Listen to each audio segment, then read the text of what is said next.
egy dolog, hogy felvesszük ezt a kérdezz, felelek szekciót, úgyhogy később elérhetővé válik.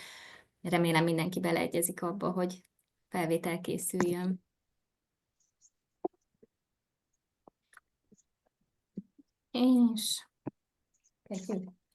És akkor szerintem kezdjük is, mert 3 óra 5 perc van, és a professzorasszonynak el kell indulnia majd időben. So I think we can start because we waited 5 minutes. So Exactly. So welcome and thank you very much for joining us today.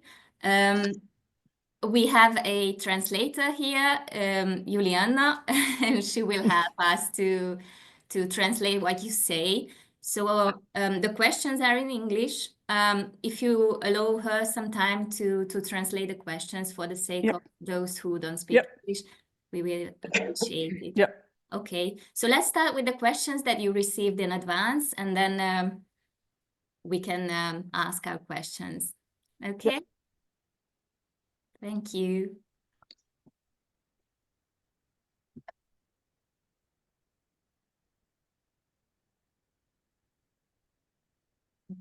Do you want me to read them or? So I can also read them from the email. That's okay. Whatever. Okay, so I'll just start with the old questions. Okay. The first one was, would you please describe the challenges of AAV vectors in case the patient has high-level antibodies, in case a family is planning to buy or raise money for a microdystrophin therapy? Would they be able to check the antibody levels in advance to know whether raising the money is an option or not?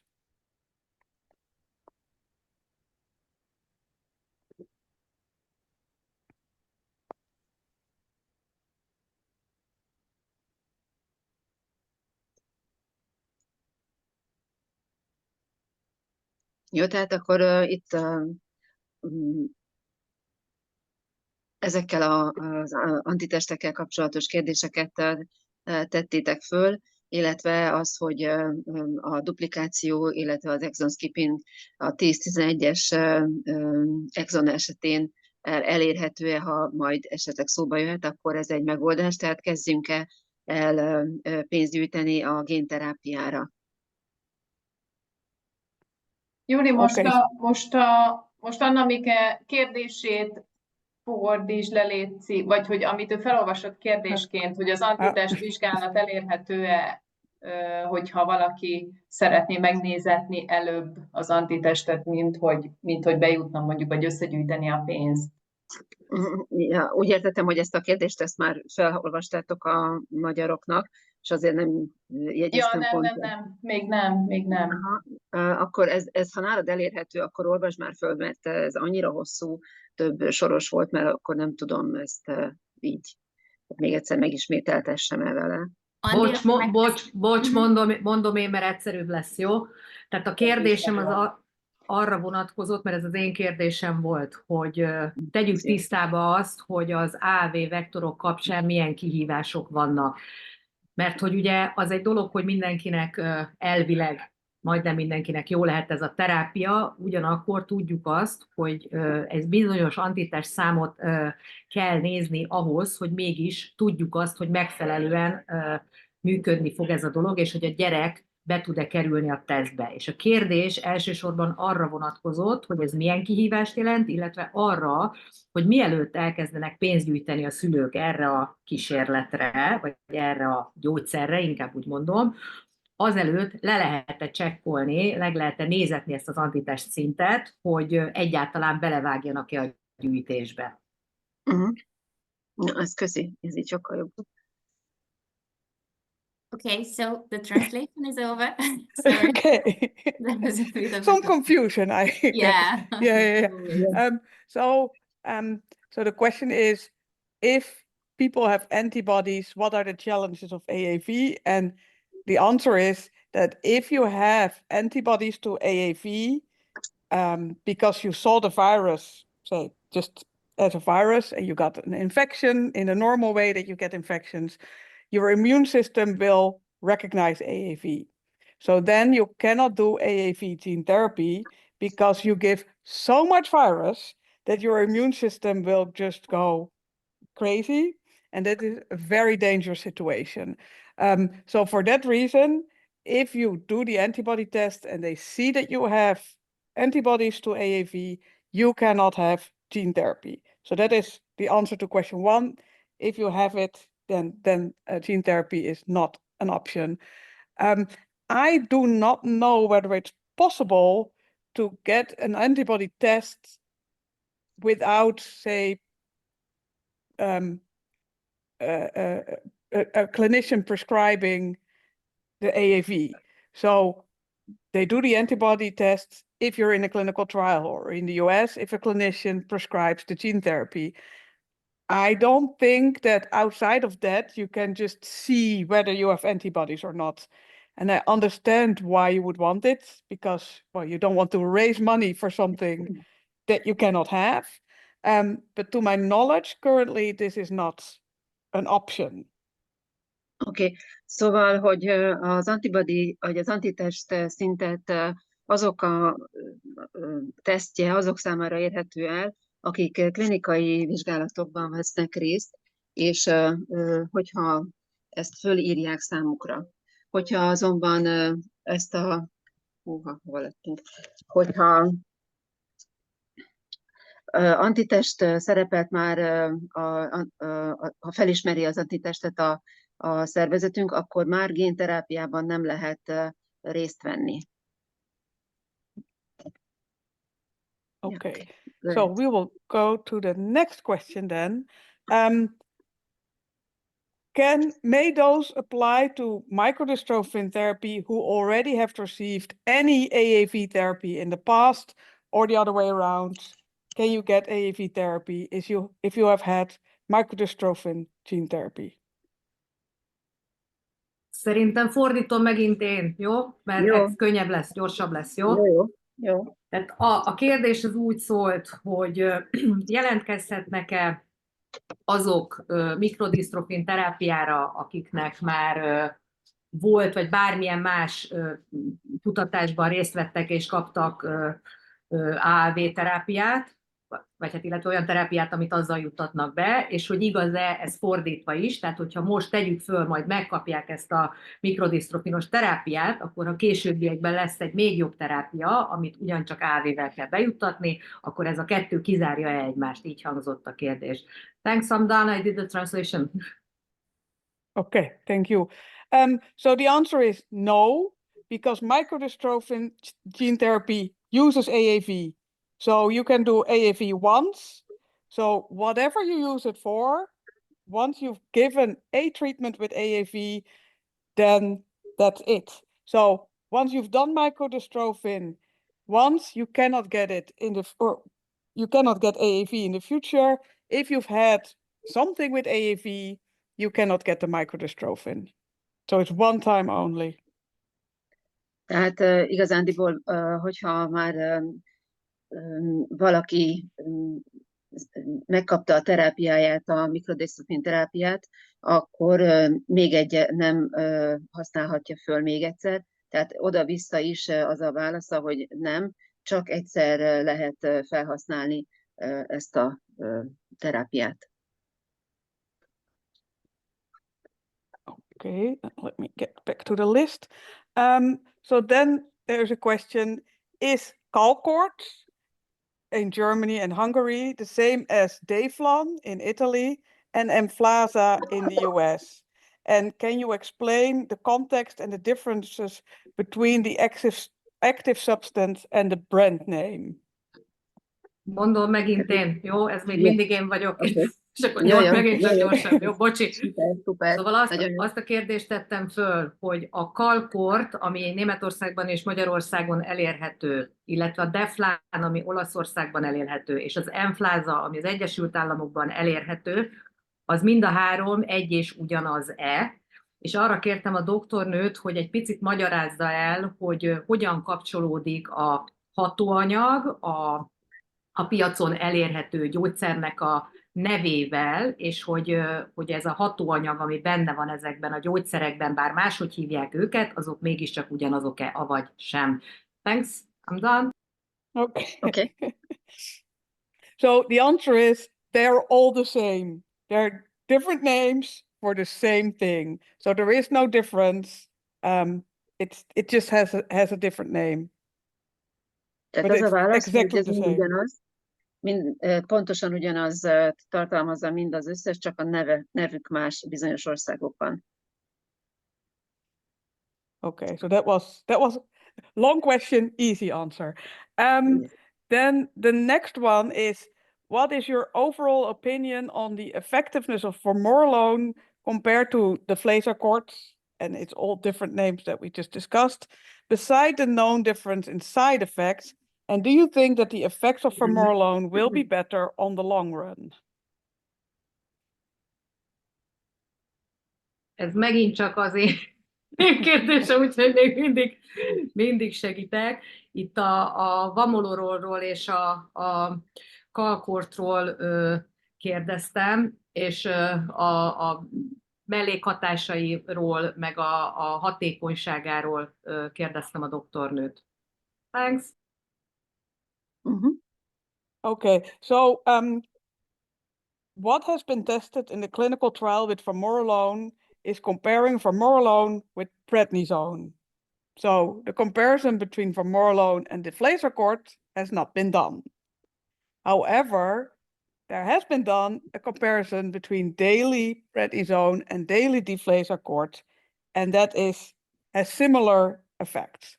So, say by extrapolation, we can say that daily Vlees-akkoord, daily prednisone, daily vamorolone probably are equally efficient in slowing down disease progression.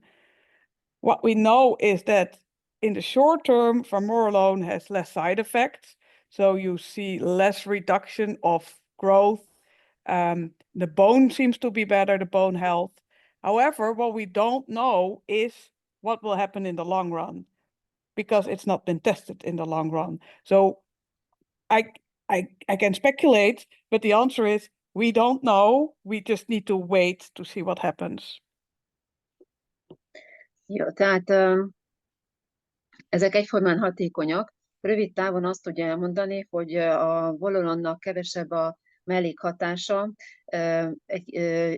jobb a csont állapotának is, illetve a növekedést is engedi. Hosszú távon viszont nem tud véleményt formálni, mert nem történtek még ezzel kapcsolatban összehasonlítások. Illetve még annyit mondott a doktornő, hogy a prednizonnal hasonlították össze a vamorolon, tehát amit Andi kérdezett, a deflazakorttal nem készült egy ilyen összehasonlító kísérlet. Tehát a prednizon és a vamorolon összehasonlítása történt meg. A déli, vagyis hát a napi, bocsánat, deflazakort, prednizon és a vamorolon egyelőre azt mutatja, hogy ugyanazt tudja. Igen, ezek a gyógyszernevek elég bonyolultak. Okay, so then the next question is, can you tell your thoughts about research-wise unacknowledged and sometimes even prohibited in Western countries on stem cell therapies? What are the critical danger aspects of it? Még mindig segítek. Jó, oké.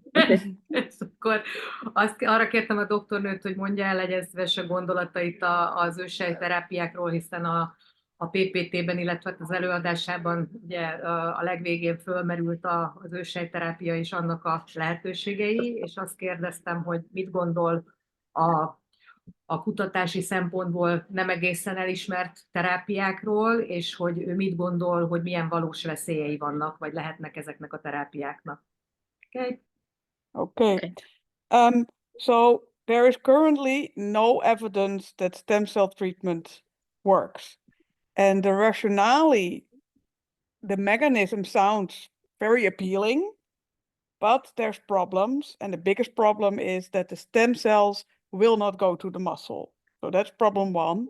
Problem two is that even if they would go to muscle, there is a lot of muscle and there will be only a few stem cells. So the muscle in a Duchenne patient, sadly, is damaged. So the few stem cells that come, they will get the signals from the damaged muscle. And the signals from the damaged muscle will not tell the stem cells to repair. They will tell the stem cells to help with the fibrosis and to help with the the problem. So they will just become part of the problem rather than the solution. So there is no evidence whatsoever that it will work. Now, if you want to get stem cell treatment, you can get it. People offer it. And the thing is, so we know that it will not work. We don't know what people that offer this illegally, we don't know what they inject. So maybe it's nothing. Well, then it's still damaging because you have to pay. So it's damaging for your wallet. But it might also be that they inject some form of weird stem cell. You don't know what will happen. If it's a stem cell that doesn't go to muscle, but that keeps growing, well, that is a risk. So really there is, if they just give you something fake, there's the damage for your wallet, say the economic damage. If they do give something, you don't know what it is, you know it will not work, and it may have all sorts of consequences. So there is no reason to do it, because it's definitely not going to work. And the best case, it's only harm for your wallet. Oké, tehát azt mondja, hogy igazándiból ez nagyon rizikós ezt az őssejtterápiát folytatni, mert őnekik az a véleményük, hogy túlságosan nem az izomba fog kerülni, mert túl sok az izom és kevés az őssejt, tehát ezek a beadott őssejt az nem javítani fogja a helyzetet, hanem csak esetleg segít segít egy kicsit. De ez az egyik probléma ebben a helyzetben, mert ez segítséget ugyan ad, de nem adja meg a megoldást. Meg lehet keresni ezt, tehát megkaphatják, de ők nagyon jól tudják, az ő véleménye az, hogy nagyon jól tudják, hogy nem fog működni, és nem lehet tudni, hogy mit adnak be. Ugye főleg illegális módon kerülhetünk ezekhez hozzá, és nagyon rizikós, és hogyha kapnak valami hamis fake ilyen terápiát, akkor az egyrészt hát a pénztárcájuk is bánja, de a legfontosabb, hogy nagyon sok negatív konzekvenciát fog maga után vonni, és nem fog működni. Tehát semmi nem indokolja, hogy az őssejtterápiához folyamodjunk. Bocsánat, még egy nagyon fontos dolgot mondott, ami azt gondolom, hogy szintén hangsúlyozzuk ki. Azt mondja, hogy az egy dolog, hogy nem lesz hatásos, mert egész egyszerűen ezek az őssejtek a vérkeringésbe juttatva nem tudnak célba érni. A probléma az, hogy ezekből az őssejtekből nem csak izomőssejtek lehetnek, hanem bármi más. És arra viszont megvan a szervezetben a lehetősége, hogy ezek a sejtek ilyen irreguláris, tehát szokatlan működésbe kezdjenek, és mássá fejlődjenek. Ezek a mások, ezek jellemzően egyébként tumorsejtek. Ez abban a rossz esetben történik, ha nem csak pénzügyileg húzták le az embert, hanem tényleg valami baromságot beinjektáltak. Okay. Köszönöm. Then the last question from list 1 is, what about combination therapies? How far from this are we?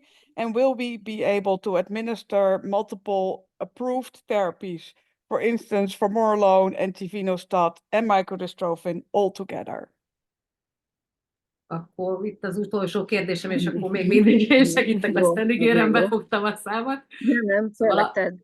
Azt kérdeztem tőle, hogy mi a véleménye a kombinációs terápiákról, és hogy szerinte időben milyen messze vagyunk attól a lehetőségtől, hogy ezeket az új terápiákat kombináljunk.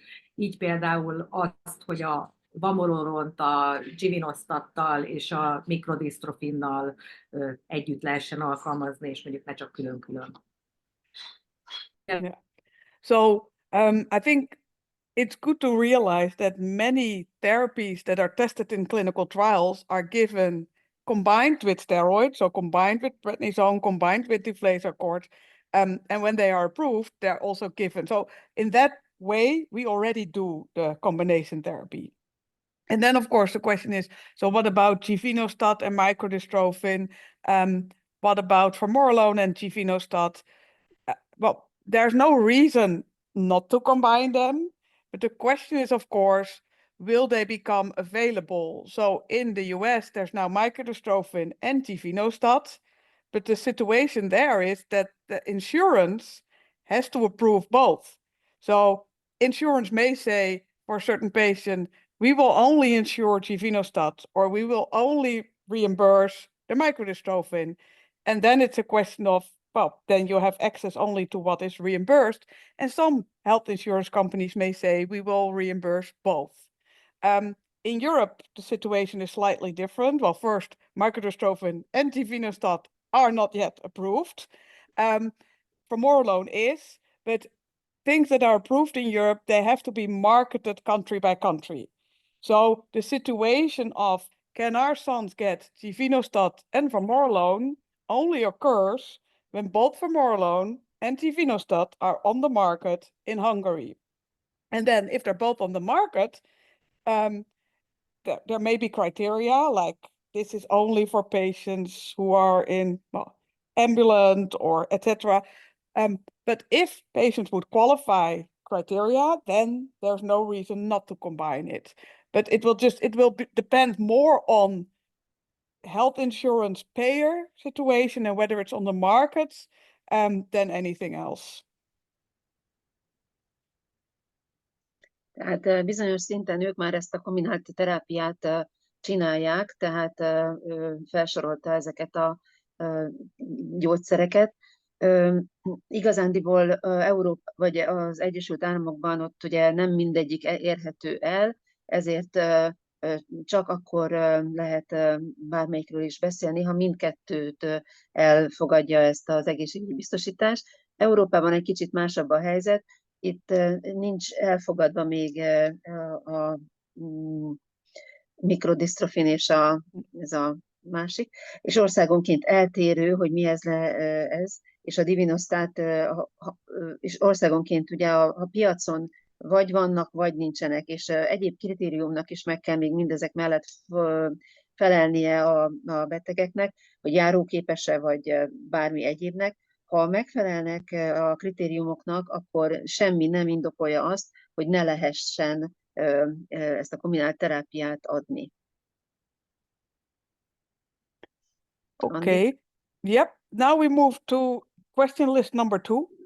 And the first question is, what about Elevidys? So that's the microdystrophin for patients with duplications, and specifically for the parent of who asked the question, her son has, or his son has, an exon 10 and 11 duplication.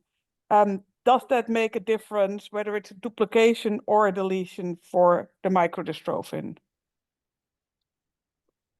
Igen, tehát itt a kérdés arra irányult, hogy a duplikáció esetén van-e bármiféle tapasztalat az Elevidys-szel, és ennél a gyermeknél a 11-es exon duplikál, és van-e egyáltalán jelentősége, hogy ez delíció vagy duplikáció az Elevidysnél? So yes, it makes a difference because Elevidys cannot be given if patients have a deletion of exon 8 or 9. If there's a duplication, it's okay. So a duplication of exon 10 and 11, in theory, should not be a problem for Elevidys. Tehát a 10-es és a 11-es exon duplikálásával, vagy duplikálása esetén nincsen probléma, tehát működhet az Elevidys. A 8-as, 9 exon a delíciójánál viszont nem jöhet szóba az Elevidys. Tehát van különbség.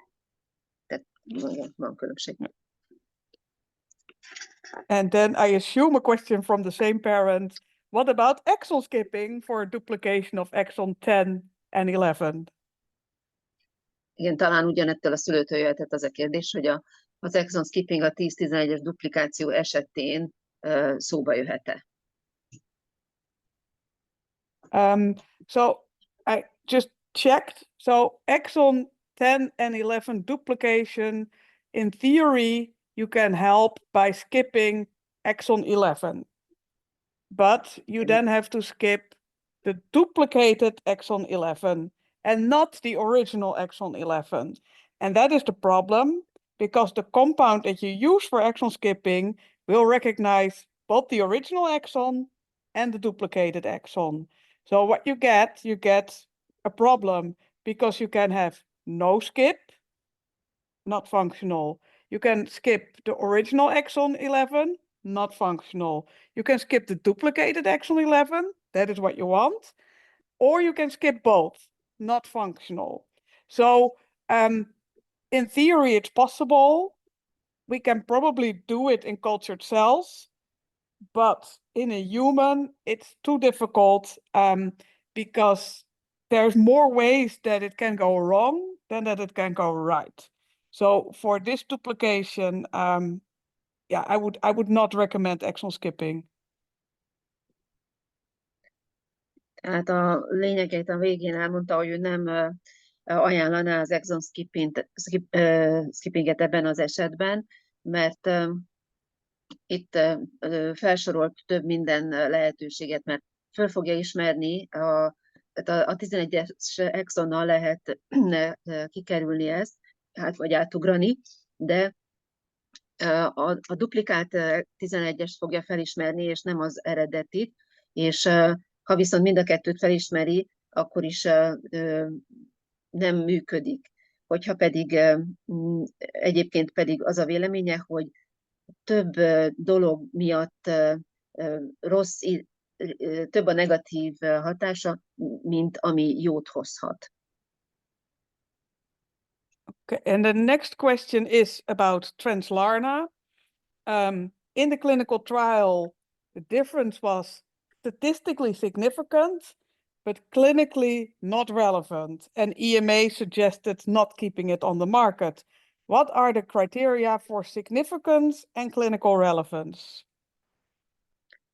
Itt a kérdés ennél a Translarnánál kapcsolatos, mert mik a szignifikancia és a klinikai relevancia kritériumai, hiszen ennél arról volt szó, hogy ha szignifikáns, de klinikailag nem releváns, és akkor emiatt ez az EMA nem javasolta piacon tartani.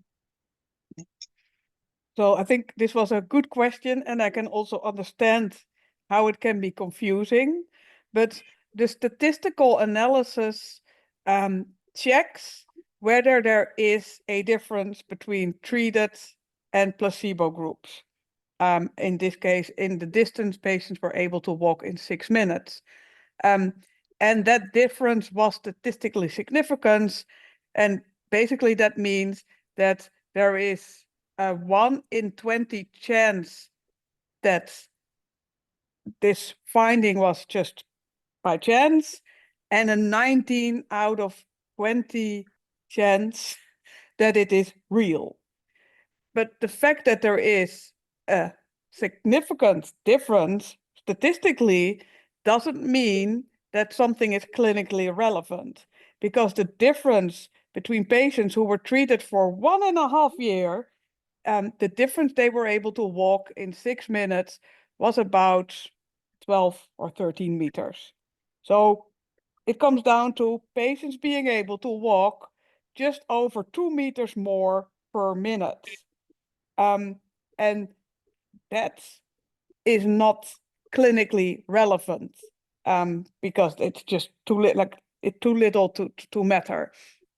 So the way that EMA looks at this, they say a difference of 30 meters in the 6-minute walk test, that is clinically relevant. And why is that? Because we know if you have that difference, then that will predict that you later lose ambulation later, and that you later will have better respiratory function. But if the difference is less than that, then we don't expect a major impact on loss of ambulation or respiratory findings. So that is how the regulators look at it. So something can be statistically significant, but if the difference is very small, which was the case here, then it's not relevant.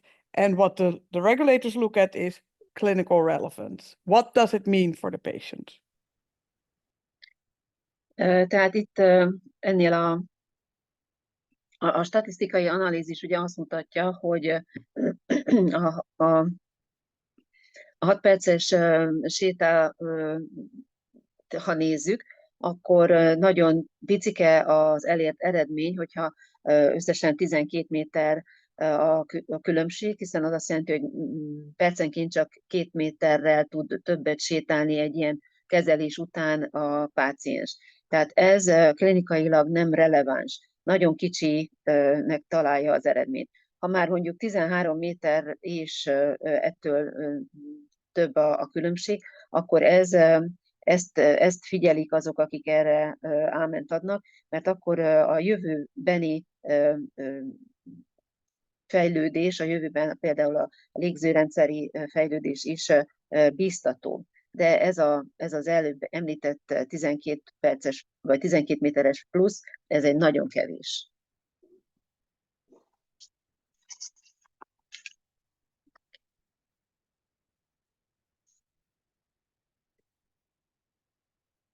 Muted. You are on mute, Annemieke. I had to switch screens because I was reading the question. Okay, now you can hear me. How do you take givinostat and what is the status for EMA permission? Is there any permission in Europe yet? And will EMA approve or deny it based on the available data? Tehát itt a givinostatról kérdezik, hogy aki kapja, hogyan szedi, és tud-e közelebb itt a professzor asszony arról, hogy hol tart az EMA engedélyezés, van-e Európában külön trial, vagy az eddigi adatok alapján fogja az EMA befogadni, vagy visszadobni?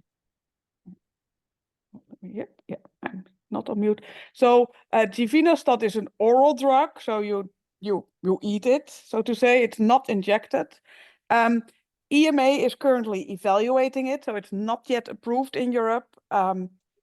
The hope is that the evaluation will happen this year or early next year. I don't know whether they will say yes or no based on the available data. FDA said yes based on the available data. They did see a significant difference and, according to FDA, a clinically relevant difference. So, I mean, it might be approved, but the fact that FDA said yes does not automatically mean that EMA will say yes. So we will have to wait and see for that.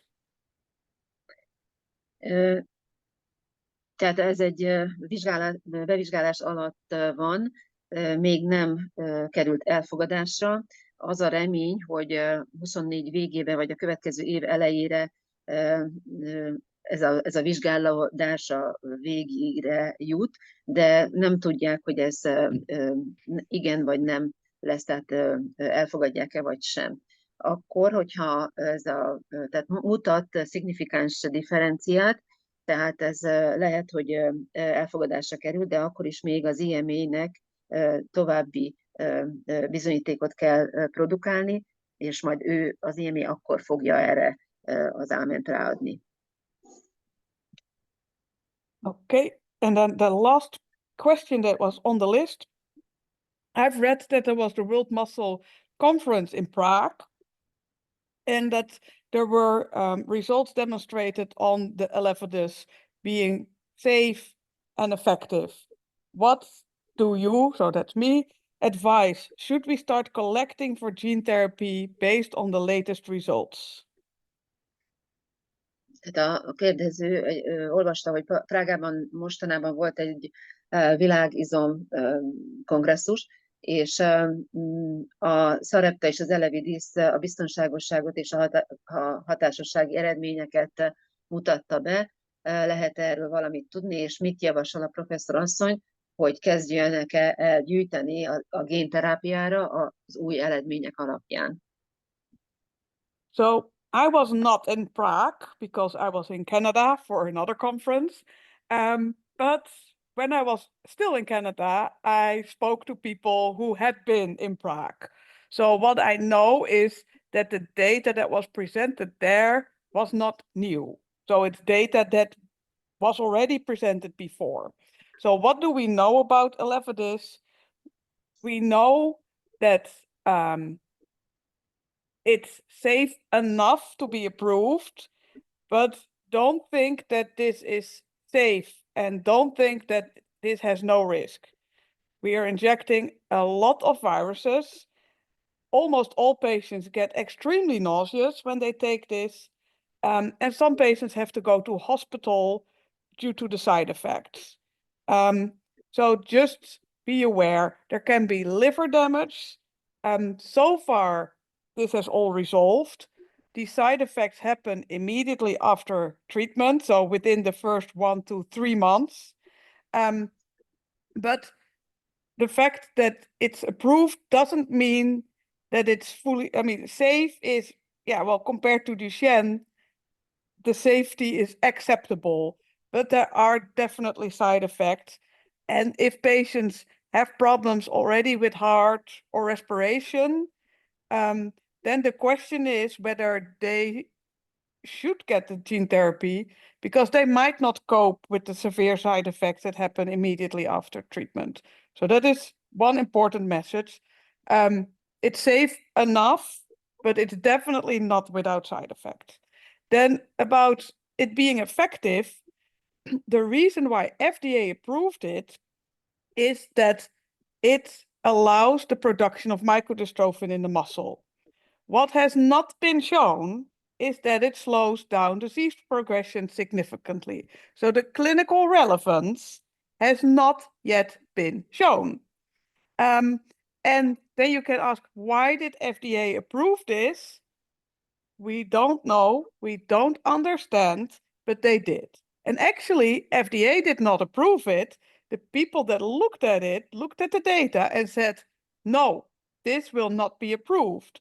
Then one person high up at FDA said, I overrule you, and we do approve it anyway.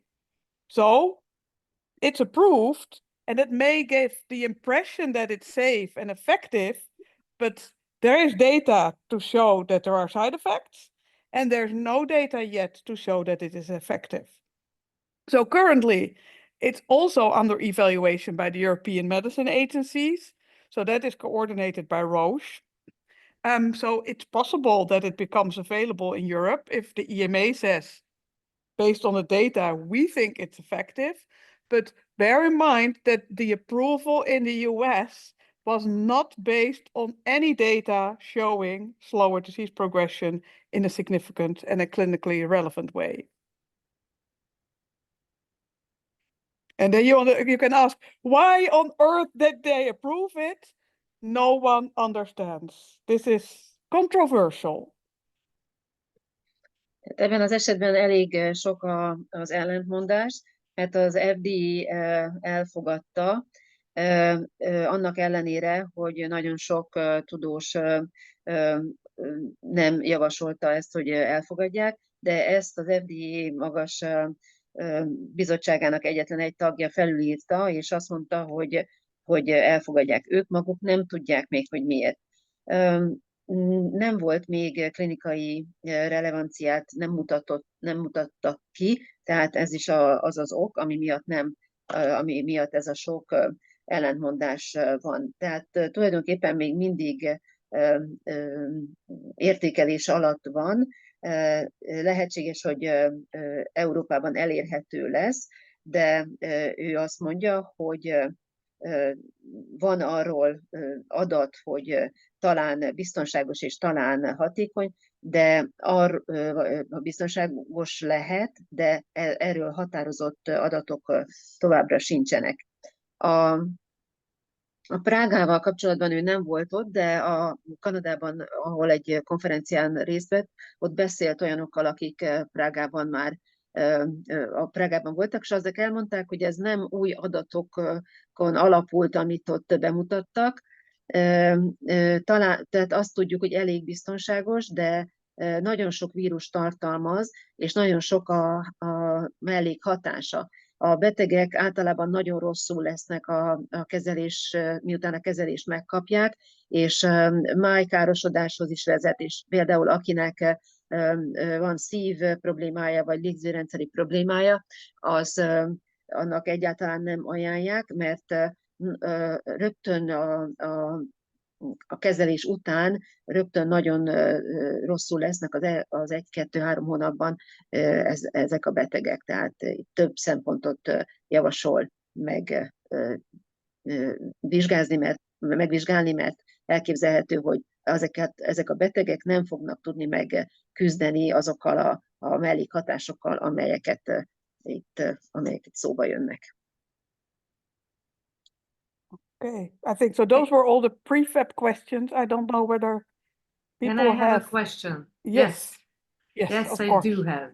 So, to the last question that you answered, based on what you said about the approval of Elevidys at FDA, I might think that it was more the lobby than the clinical relevance that did the job.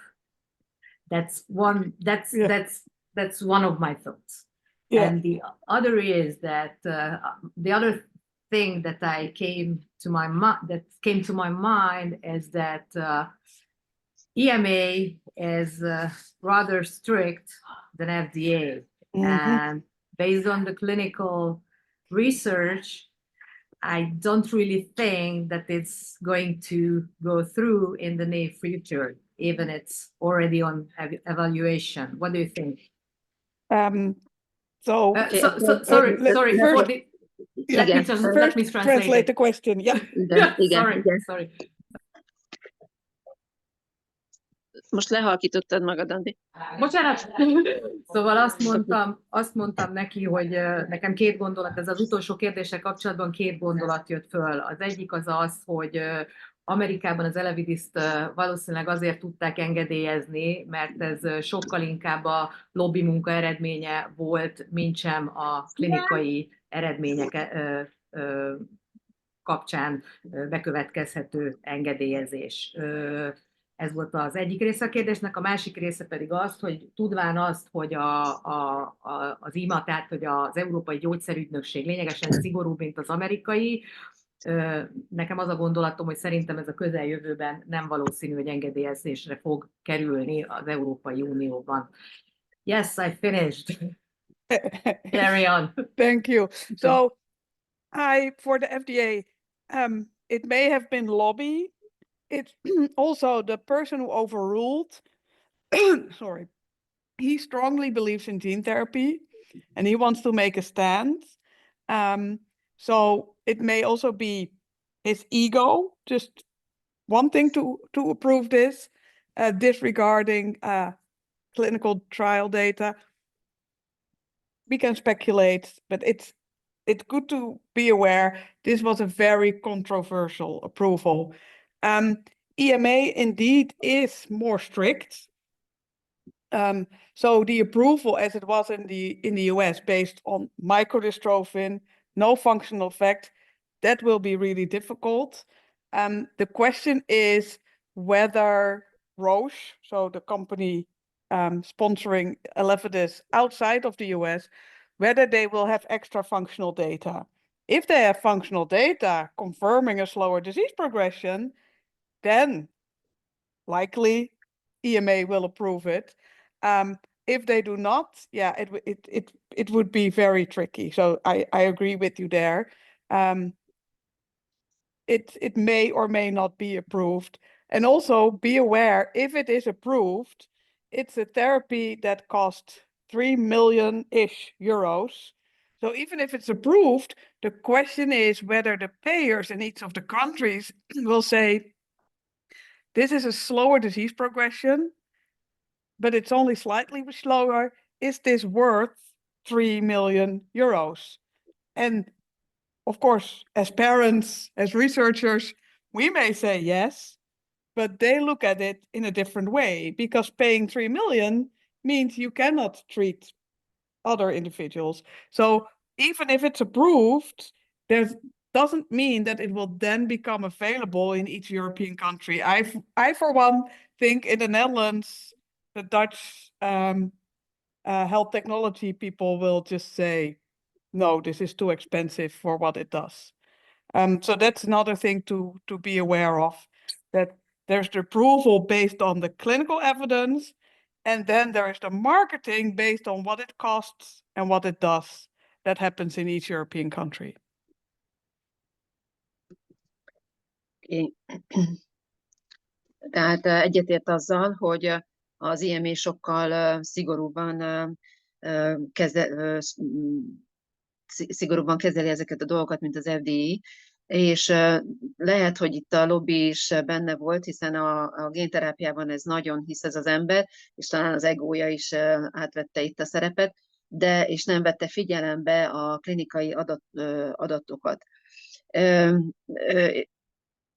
Hogyha ez valamennyire is lelassítja a betegségnek az előrehaladtát, akkor ugyan szóba jöhet, de még mindig nagyon trükkös, és lehet, hogy funkcionálisan működik, lehet, hogy nem, de az a tény, hogy ha el is fogadják, ez 3 millió euróba kerül, és nem lehetünk biztosak abban, hogy milyen mértékben lassítja le ez a betegségnek az előrehaladtát, és nyilván szülőként vagy azt mondhatjuk, hogy igen, megéri, de itt, ha ezt elfogadják, ha az IMA áldását adja rá, akkor is itt bejön a marketing része is a dolognak, mert nem minden ország Európában fogja megjelentetni a piacán, és például Hollandiában azt mondta, hogy ott nem fogják ezt, hiszen nem éri meg ez a jelen pillanatban.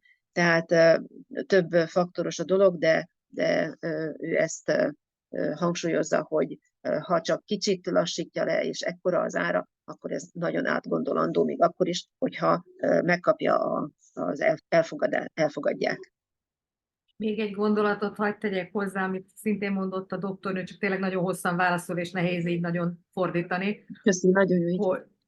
Hogy azt is mondta, hogy Európában ugye a Roche nevezetű cég fogja behozni ezt a szert, vagyis hát ők azok, akik az Európai Gyógyszerügynökségnél megindítják a folyamatot, vagy hát elindították a folyamatot, azonban azt kell látni, hogy a szigorúság miatt addig, ameddig a Roche nem fog produkálni további klinikai adatokat arról, hogy mennyire sikeres ez a szer, addig ez nagy valószínűséggel nem fog átmenni, és ez nyilván még pluszban meg fogja nyújtani a folyamatokat. Tehát gyakorlatilag azt mondtak, hogy ebben a formában ez az Európai Ügynökségen nem fog átmenni, ez sokkal több klinikai adat kell.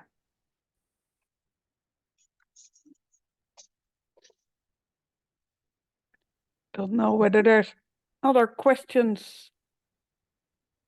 Van valakinek kérdése? I would have one. Igen, nekem lenne kérdésem, Betty vagyok, sziasztok. Az az én kérdésem hozzá, hogy mi itt vagyunk szülők, én speciál egyáltalán nem értek az orvostudományhoz. Ugye van a génterápia, van az exon skipping, és lenne még az a szteroid, amire már 9 hónapja várunk, vagy mennyit Magyarországon, hogy ugye le tudjuk a kalkortot végre cserélni. Ugye mondta a kombinált terápiák lehetőségét, ezt, hogyha jól értettem, akkor majd erősítsetek meg, azt jelenti, hogy akár az exon skipping és a génterápia, tehát ez a mikrodistrophines történet, az akár együtt is kombinálva működhet. Én most ezt így értettem. Én nem tartom valószínűnek, hogy itt Magyarországon ezeket a több milliárdos történeteket egyszerre mindegyiket megadják számunkra.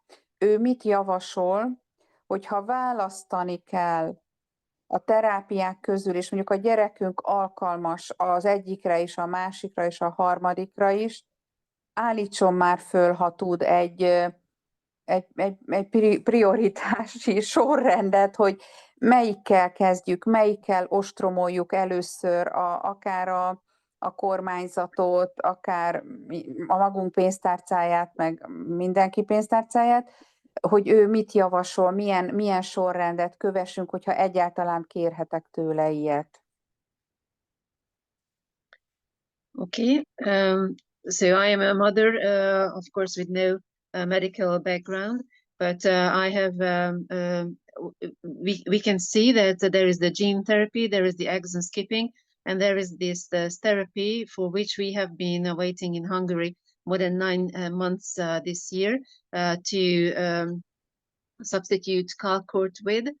And as she understood, these combination possibilities might mean that the exon skipping and the gene therapy could be working together. And please confirm or deny if this is the case. This is the first question.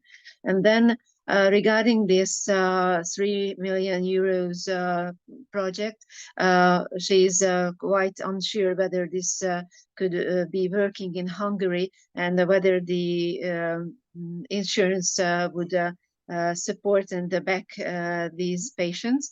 And could you possibly help us telling if there is a choice, if it means that the children are eligible to any of these and to all of these therapies, which would be the priority, which would be the order you would be suggesting, and to start with, to start, for example, collecting for it or pushing the government? Could you possibly tell us in order? Okay, so I will start with question 1 about the combination of the different therapies, yes or no. So combining vamorolone with exon skipping, yes. Combining vamorolone with microdystrophin, yes. Combining exon skipping and microdystrophin, no. And the reason is that vamorolone tries to improve muscle quality, and both microdystrophin and exon skipping try to restore dystrophin. So there's no added effect if you do 2 things that both try to restore dystrophin. There might even be a negative impact so that they both work less, or it might even be dangerous. So these are things that we need to still discover. But exon skipping, microdystrophin together, no. Vamorolone and exon skipping, yes. Vamorolone and microdystrophin, yes. So that is question 1. Okay, then, just, excuse me, yep, I'm going to okay. Yep. Tehát az első kérdése a kombinációs lehetőségekkel kapcsolatban azt mondta, hogy a vamorolone és az exon skipping működik. A vamorolone és a microdystrophin működik, viszont az exon skipping és a microdystrophin nem.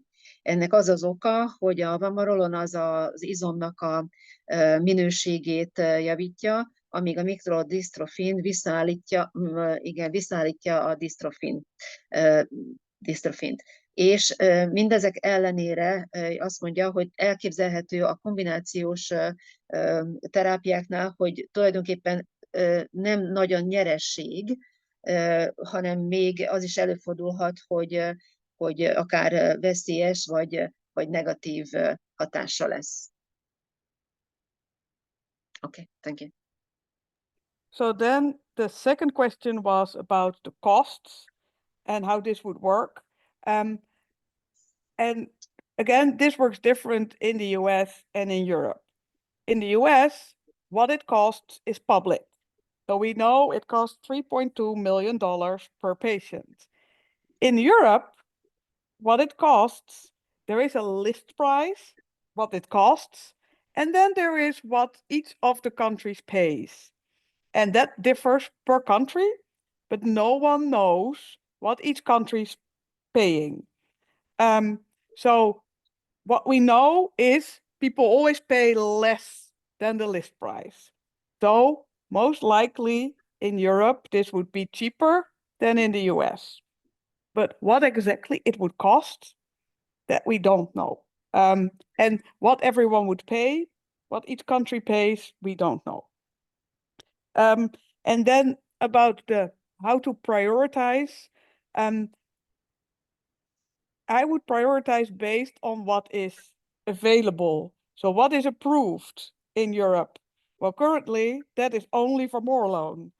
So there's no point in pushing the health insurance people to reimburse gene therapy when gene therapy is not approved.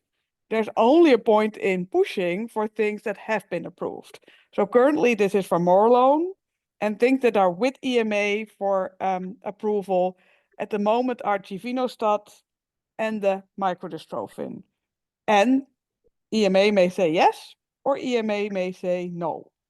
If EMA say yes, then I would say start pushing. When that is approved, then you start pushing for that. And so the priority is really, it's based on what is available. And then for your own personal choice, it's challenging because some of the therapies like exon skipping, they are mutation specific. So there may be in the future, maybe an exon skipping treatment is approved in Europe, but maybe not the exon skipping that your son needs. So then, well, great for other patients that do need it, but you cannot get it then. So I think there, try to prioritize on both on what is available, how many patients can benefit. So givinostat, vamorolone, that is for almost all patients. While maybe exon skipping is for 13% of patients. You have only so much time. Try to invest on what applies to most patients. Because the people that need the exon skipping, they will probably focus on that one. So they can focus on what would work just for their son. And then other people can focus on what applies to everyone. But don't try to push or lobby for something that is not there and may never come. Because the payer, they cannot reimburse something that's not approved. So try to lobby for things that are there. So I think in this moment, this is only the vamorolone. Maybe the givinostat, maybe the Elevidys, but maybe not. Tehát a prioritásokkal kapcsolatban előtte kicsit beszélt arról, hogy vajon mennyibe fog kerülni ez az USA-ba és Európába. Azt tudjuk, hogy az USA-ba ez publikus $3,2 millió fejenként. Európában van egy lista ár, de ez minden egyes országban egy különböző történet, és általában a lista árnál kevesebb bekerül, de arról nincs ötlet, hogy vajon mennyibe fog kerülni. Ami azt illeti, hogy hogyan hogy állítsuk fel a sorrendet, azt hangsúlyozza folyamatosan, hogy csak azt nyomassuk, ami tulajdonképpen elérhető, és ami már elfogadott. Tehát itt erre a vamorolonról van szó, hogy ez elérhető, ez hozzáférhető, ez elfogadott már, és nincs semmi értelme olyan dolgokat erőltetni, vagy olyan dolgok mellé állni, ami nem elérhető, tehát például a génterápia sem, mert hogy nem volt még elfogadva. Hogyha ezt a givinostat és a mikrodystrophint elfogadják, akkor elfogadották kerül, akkor azt igenis kell nyomatni, de mind addig nem, amíg ez nem következik be. És ugye ez nagyon személyfüggő, hiszen az exon skipping nagyon személyfüggő, hiszen ez egy mutáció specifikus, és lehet, hogy Európában az lesz elfogadva, amely egy bizonyos mutációra érvényes, ami viszont nem feltétlenül a mi gyerekünknek megfelelő, tehát ennek is megvan a veszélye, de ugye az a másik olvasata a dolognak, hogy hogy hogyan fogadják el, hogy hány gyereknek, hány páciensnek segíthet. Tehát hányan lehet ez hasznos, tehát majdnem mindenki számára hasznos a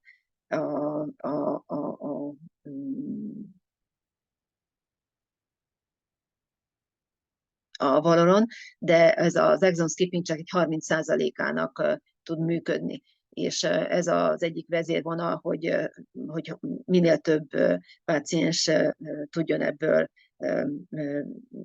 előnyt kovácsolni. Tehát csak és azt javasolja, hogy ami elérhető, azt használjuk ki. I would like to ask a question in connection with the previous one that was asked. So if someone's son is eligible for exon skipping trial and microdystrophin trial as well, so it's trial and not pushing for, existing therapies. Do you have any suggestion, advice, which one to go for? Because I read the slides and obviously there was a comparison.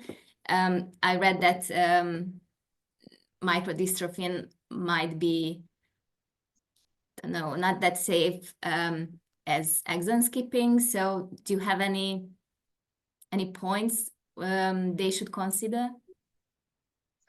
Tehát, hogyha a gyermek jogosult az exon skippingre és a microdystrophin studyra is, akkor van neki olyan tanácsa, hogy melyiket válasszuk, mert ugye a diákon láthattunk összehasonlítást, ami azt is mutatta, hogy a microdystrophin nem annyira feltétlenül nem annyira biztonságos, mint az exon skipping. So of course this is a question I get asked more often. If exon skipping could give you as much dystrophin as microdystrophin, it would be easy. Because the exon skip dystrophins are much longer than the microdystrophins, and they will be much more functional. We know they are functional. We see them in Becker. The microdystrophin is much shorter. We don't even know whether it's functional in humans. So if it was both 40% dystrophin, exon skipping for sure would be the better choice. Of course, the challenge is that it's not the same. So with microdystrophin, you get a lot of dystrophins that have very limited function. And with exon skipping, you get a little bit of dystrophins that are more functional. And then the question is, which one will be better? Yeah, I don't really know. And then it also depends on your own personal situation, whether you feel comfortable with the risks of the side effects involved with the microdystrophin, which can be severe, as we discussed. The microdystrophin is very early stage. This is the first version. You cannot repeat the treatment. So maybe you say, well, I want it now. And I take the risk that 10 years time, there will be a better version that I won't be able to get. But maybe you say, well, I prefer to wait for the next version that may work better. And next version may never come. That is a risk. But so this differs. And then another thing, well, the exon skipping treatments have less side effects. But some it's weekly intravenous infusion. Well, that is a burden. So that's every week. Some are every month. Some are every 6 weeks. There's differences. But it also depends on whether you're able to commit to that. Because if you cannot go to the hospital every week for a year or 2 years, yeah, then that makes it difficult. But then again, for the microdystrophin trial, the first time, your son will be in hospital after the treatment to monitor him. So also there, I cannot give, you should do this, you should do that. You should look at your own personal situation. How willing are you to take the risks for the side effects with the microdystrophin?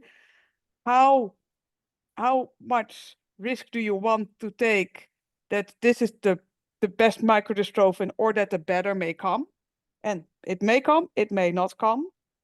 How much of if you say, well, I don't want the risk of side effects, but then you commit to the more frequent treatment. The benefit of the more frequent treatment is if exon skipping version 2 or 3 or 4 comes, you can switch. That's no problem.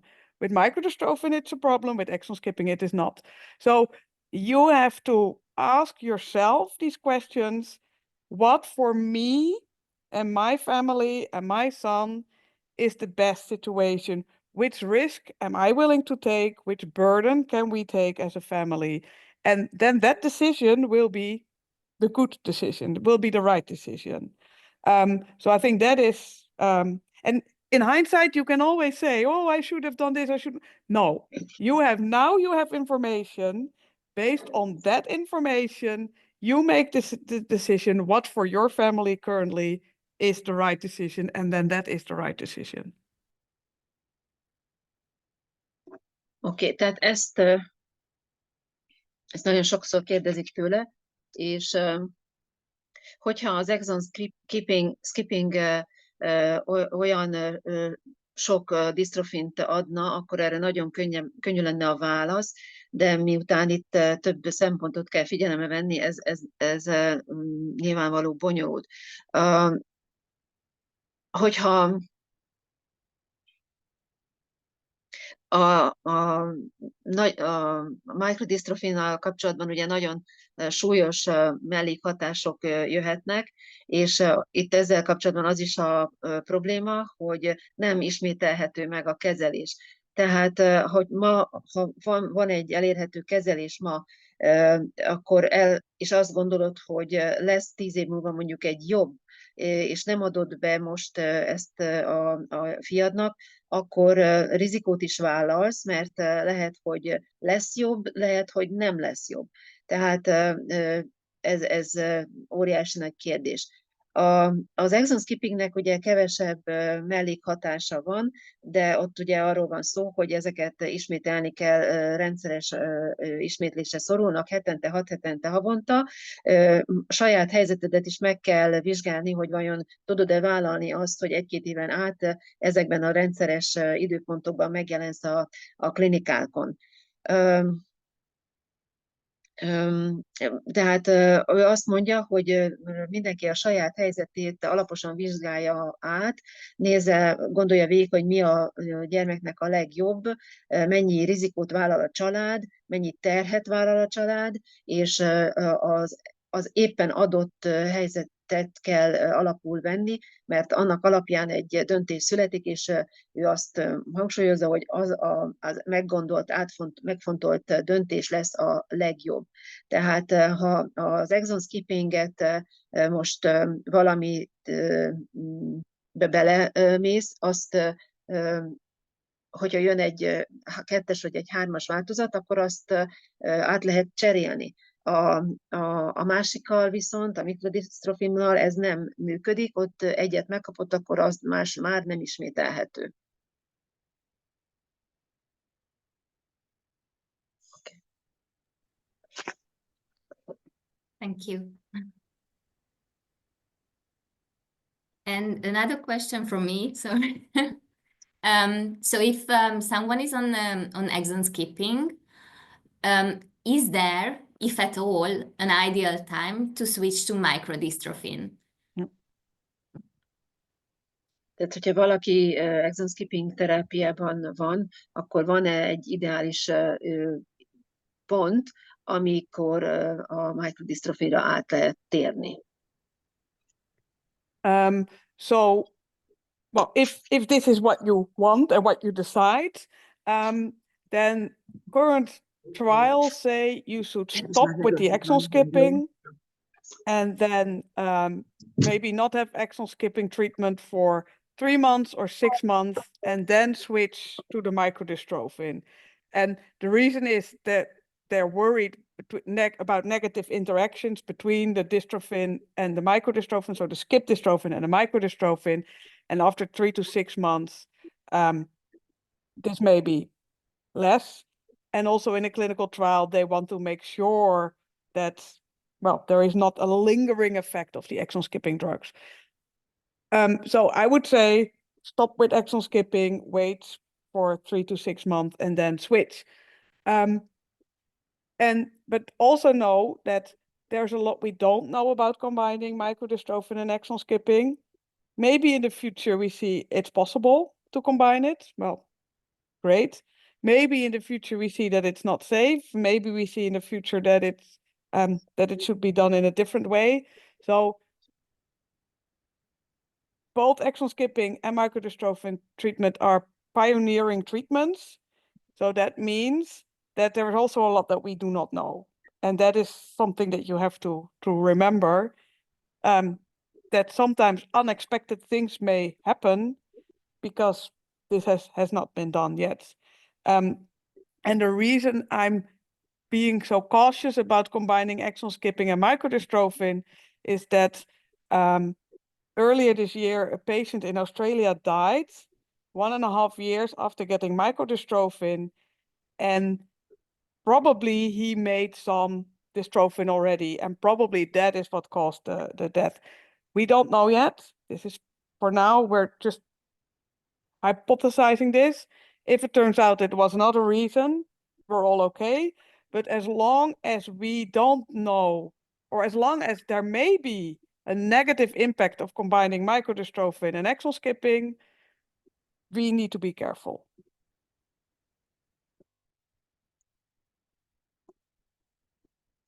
Oké, tehát ő azt mondja, hogy hát elképzelhető, ugye befejezed az exoskippinget, és aztán 3-6 hónap várakozás után át lehet váltani a mikrodistrofinra, de nem lehet tudni, hogy ennek a kombinációnak, tehát sok mindent nem tudunk még a kombinációval kapcsolatban. Lehet, hogy a jövőben a tapasztalatok és az adatok alapján egyrészt többet fogunk tudni, és azt mondjuk, hogy igen, működhet ez a kombináció, de lehet, hogy azt mondjuk, hogy nem helyes dolog, vagy azt mondjuk, hogy majd máshogy, valahogy máshogy kell, hogy működjön. El kell fogadnunk, hogy azt észben kell tartanunk, hogy mind a két kezelés, ez egy úttörő kezelés, tehát nagyon új kezelés még, és nagyon-nagyon az elején vagyunk, tehát sok mindenben tapogatózunk még, és tudnunk kell azt is, hogy váratlan dolgok történhetnek, tehát ő óvatos ezzel a kombinációs procedúrával. És amiért még óvatos tulajdonképpen, hogy Ausztráliában tavasszal egy páciens meghalt 1,5 évvel azután, hogy a microdystrophин kezelésben részesült. Nem tudjuk azt sem, hogy ennek az oka ez volt, az volt-e, hogy már hamarabb egyszer már megkapta ezt, tehát benne volt a szervezetében, nem lehet tudni. Hogyha nem ez volt az oka, akkor az egy másik történet, de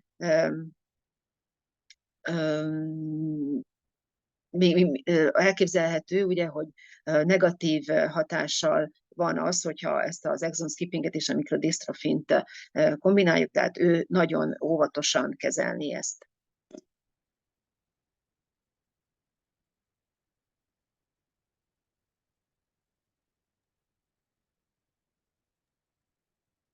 Van-e még kérdés? There was one question in the chat. Oh. Not sure if you saw it. Yeah, the new Dine. I'm curious. I'm very curious. Yeah. So what we hope, so with Dine, when the dose went from 5 milligram per kilogram to 10 milligram per kilogram, the dystrophin went from about 1 to 3. So the dose doubled and the dystrophin tripled. So what we had all hoped was that the dose doubling again, the dystrophin would triple again to about 10%. It didn't. It stayed the same. So, well, numbers are small. It's early days. So I don't want to overinterpret it for now. But yeah, I was hoping for more. So I think people were disappointed that it was the same, and yeah, I share that belief. Still, 3% is a nice amount, but yeah, ideally that the 20 would have achieved more. It could be that it's just because I think they have 2 or 3 patients per group, so it's very small numbers. Maybe the higher dose things will go up again. We have to wait and see. But yeah, I'm disappointed. I had hoped for more. Thank you.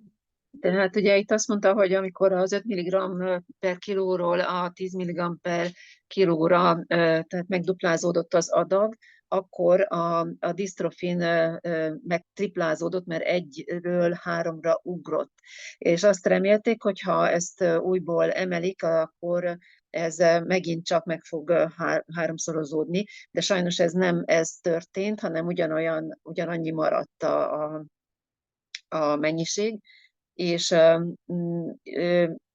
igazándiból ő is, és ugye az emberek is csalódottak voltak ennek az eredménynek az okán, és most még nem tud erről többet mondani, de ez nem adta azt az eredményt, amit vártak volna.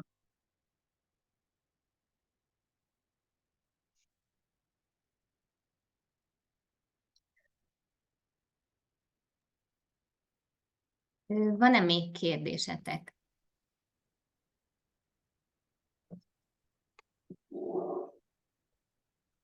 Én egyet mondanék még, hogyha lehet. Nyugodtan.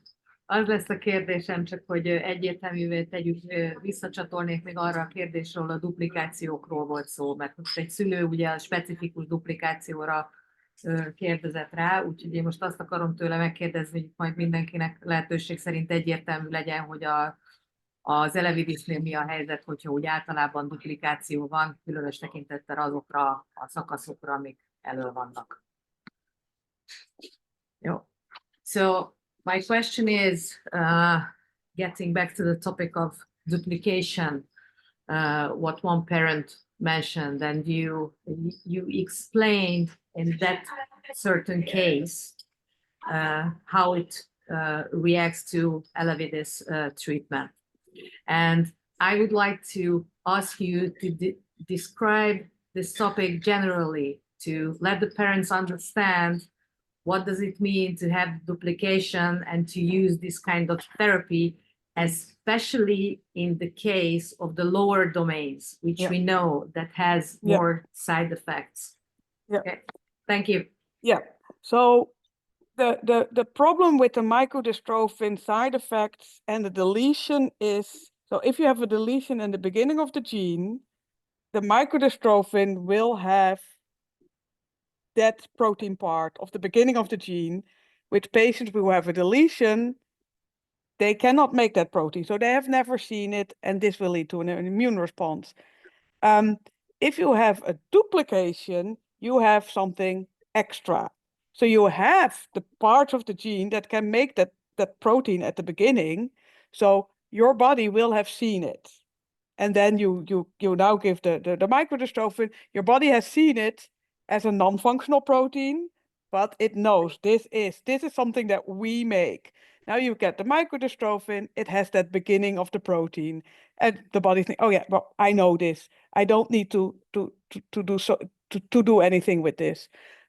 So with a duplication, you have extra, so you can make the beginning of the protein.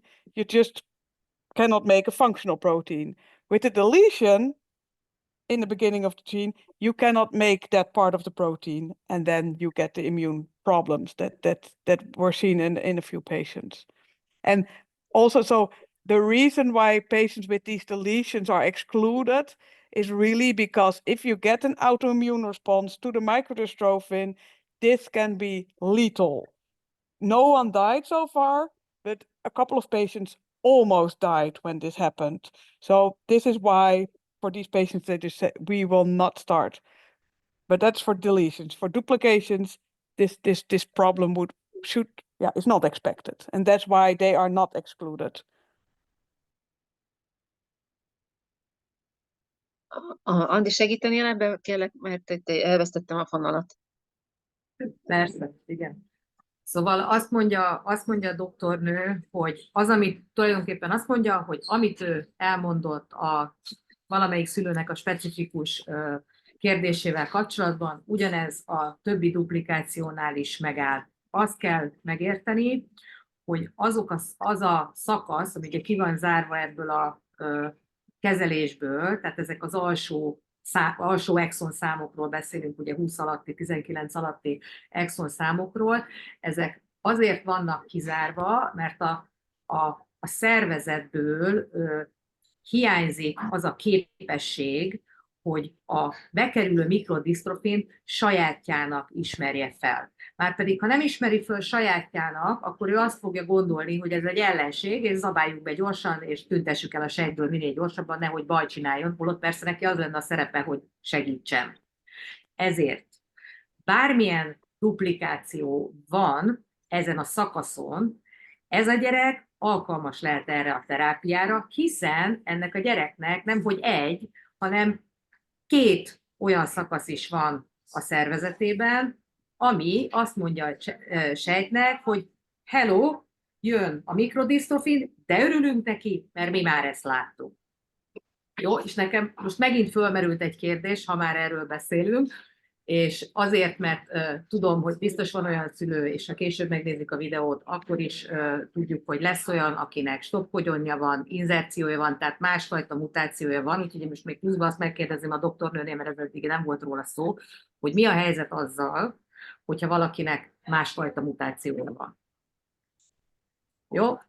So, I have one another additional question, and we are still at the same topic, eligibility and mutations. So the question is, we were talking about deletions, duplications. Let's talk now about point mutation, insertion, and all the other, which are the ones that I didn't mention. There are some, what I did not mention. So anyway, about all the other type of mutations that may occur, because I'm sure that there are parents who are willing to know their eligibility. So did you already translate it, or? Yeah. Yes, Yeah. I did. She started. Okay, so yeah, very good. For small mutations, for microdystrophin, this is not a problem, because you will have a small mutation, and even if you have a small mutation in, say, exon 8 or 9, you will make the beginning of the protein. So body will see it. It's really the deletion that is the big problem, because there's a region in the microdystrophin that really triggers the immune system. And if you don't have that and you suddenly give the microdystrophin, the immune system will just go and attack. With small mutations in an exon or stop mutations in an exon, that is not a problem. Mondjam? Igen. Oké. Szóval azt mondja, hogy ugye az összes többi mutációnál, amit én most emlegettem, tehát ugye, ami nem a duplikáció, meg nem a deléció, mert itt jellemzően nagyobb szakadok esnek ki. Az inzerciónál, a stopkodonnál, ott arról van szó, hogy egy nagyon picike szakasz hiányzik, és miután nagyon picike szakasz hiányzik, ezért ez igazi problémát nem okoz, mert valami ott még azért termelődik, és miután termelődik, ezért ezt ismerősnek fogja a szervezet tekinteni, és nem fogja azonnal lebontani azt a mikrodisztrofint, ami bekerül. Yes, I'm done.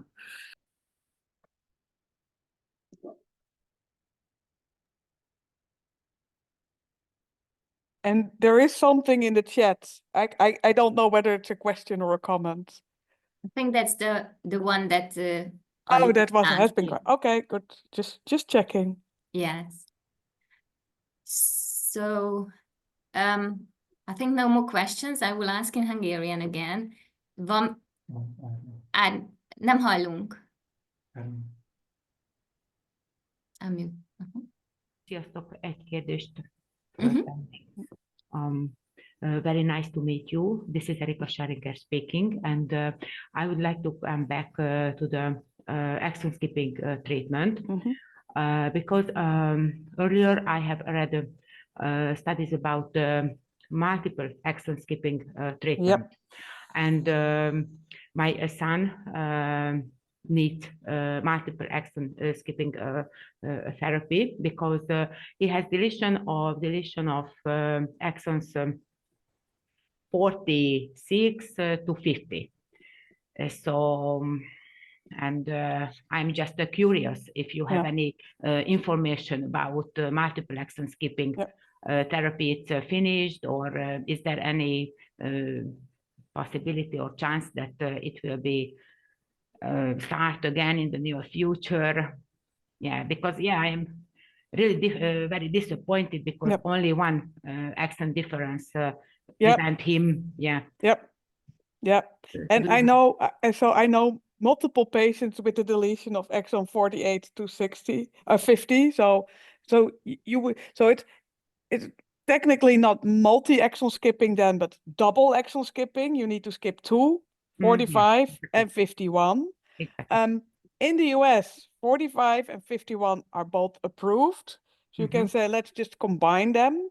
The challenge is, again, that you get a dilution of effect, because you will skip neither, no dystrophin, just 45, no dystrophin, just 51, no dystrophin, both dystrophin. So you expect less of an effect. That is the first challenge. And then the solution would be give a higher dose of the exon skipping compounds. So the 51 and the 45, give a higher dose of both. But then you give 2, so that's already a higher dose, and you need to give an even higher dose. So the difficulty there is that people are worried that it's not safe. So that is the challenge. So for now, people are not doing this because they're worried that it will not be safe. In the future, if exon skipping is improved and we get 10, 20, 30% dystrophin at lower doses, then this may become something. But for the currently, it's not efficient, it's not effective, and you need a higher dose, and that is probably not safe. Yeah, thank you so much. I don't know whether it needs to be, well, it was a very specific question, so I don't know whether it needs to be translated for everyone. Oké. Hogyha valakit érdekel, de lehet, hogy senki. For the bosses. Csak engem. Thank you so much.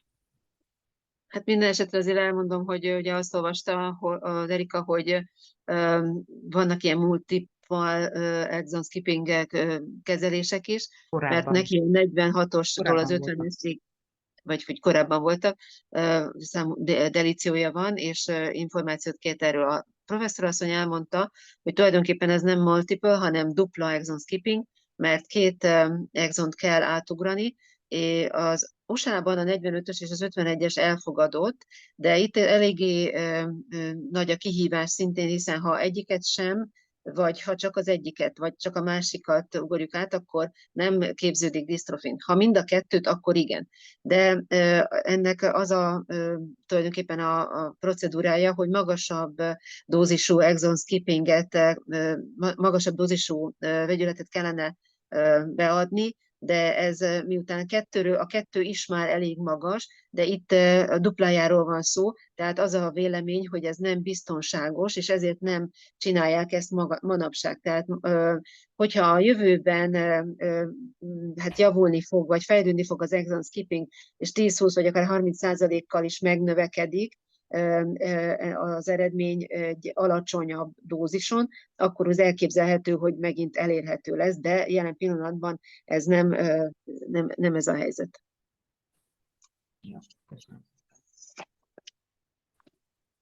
Sorry, just a quick question. You mentioned this would be a double exon skipping.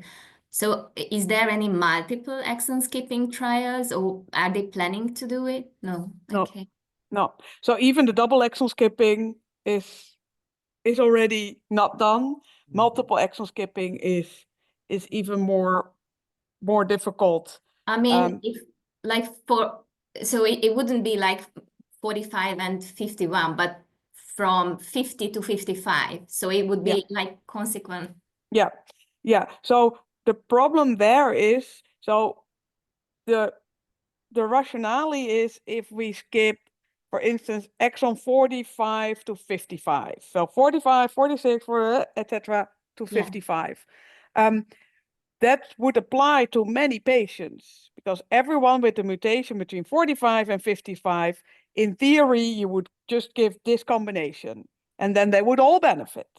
But the challenge is that if you do this, some patients will not have exon 46, 47, 48, 49, and 50. As we just heard. And what you would do, you would give patients also a combination, and some of the parts of the combination they would not need because they have a deletion. And it's not allowed by the regulators to give someone a treatment where you know it will not have an effect. Because each treatment, each AON, will also have side effects. So now you give something where you know 5 of these AONs, 5 of these exon skippers will do something in this patient, but the other 6 won't. That's not allowed. Wow, I didn't know that. That's very interesting. Thank you. Mondjam, Júli, vagy? Hát a kérdésedet, igen, szerintem akkor ezt nem Ja, zavarom igen. fel. Szóval arról szólt a kérdés, bocsánat, hogy létezik-e olyan, hogy több exont ugrik át, például 50-től 51-ig, ahogy elmondta a professzor asszony, 45 és 50 az ilyen dupla exon skipping, de hogy egy egész szakaszt átugrana, és azt mondta, hogy ez nem lehetséges, illetve hát nagyon jó lenne, mert hogyha 45-től 55-ig átugraná, lenne egy olyan exon skipping, akkor abból nagyon sokan profitálnának, hiszen akkor mindenkinek beadható lenne, és nem tudom, 40% a düseneseknek megkaphatná, és minden tök jó lenne, de ez nem így működik, mert hogy a hatóságok nem engedélyezik az olyan terápiát, aminek nincsen Nem feltétlen hatásos. igen, Tehát nem hatásos, mivel öt- nekik megvannak azok az exonok, amiket átugranának, ott ugye nem fejtenék ki a hatását, tehát ez ilyen engedélyeztetési szempontból sem lehetséges. Illetve nem is nagyon vannak erre irányuló kísérletek, tehát itt több exont átugrani valószínűleg nem fognak a közeljövőben. És nem csak a hatás, hanem a mellékhatás miatt is. Ugye ez Igen. kettő dolog.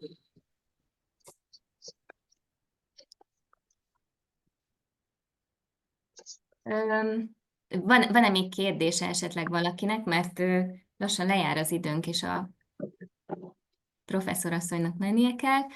Úgyhogy ha nincsen több kérdésetek, akkor elköszönünk tőle. So I think we are done with the questions. So thank you very much for joining us today. You're very welcome.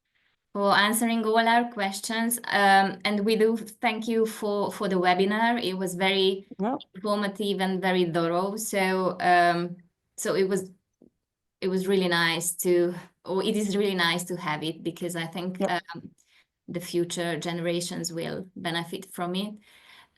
Maybe in a few years' time we would like you to come back. We'll do an update. Yeah. Let's hope an update is needed, because that means that there's developments. Sure. Yes, exactly. Yeah. So we wish you a very pleasant weekend, and again, thank you for your time and work. And well, hopefully see you in a few years' time. Okay. Thank you very much. Thank you. Thank you. Bye. Bye. És köszönjük, hogy eljöttetek. Sziasztok!